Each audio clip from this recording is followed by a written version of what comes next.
Poéticas de la cuestión mapuche.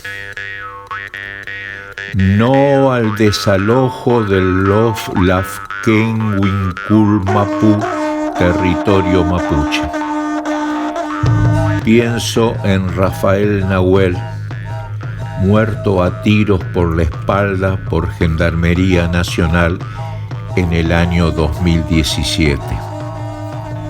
Aquí, ante nuestros ojos, aquí, en la orilla sur de la tierra mapuche, en su puerto de silencio para navegar por el río eterno, por esa agua que ya fue montaña y después murmullo, hay una lengua del dolor que no muestra fin, que no augura retorno.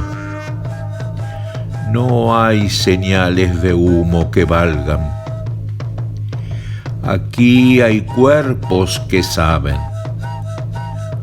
Un alma es muchedumbre que canta y canta, que pía y pía.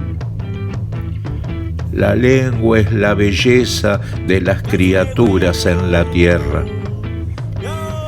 No hay despedida que lo impida, ni cenizas que lo priven de lo eterno. La voz mapuche dice: nosotros tenemos la fuerza de nuestros ancestros en esta tierra. Yo escucho sus voces.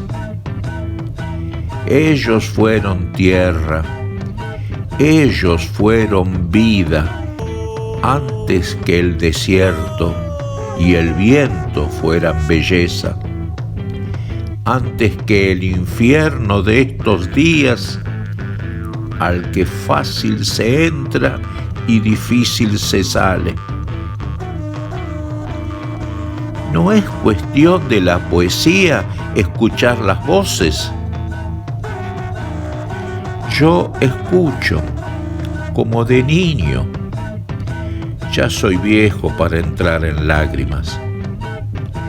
Yo anoto las voces de los vivos y de los muertos del pueblo mapuche. Yo escucho. También seré viento en el sur, dicen. Con suerte, una nube. Allá lejos, allá lejos. Vicente Cito Lema, noviembre de 2020.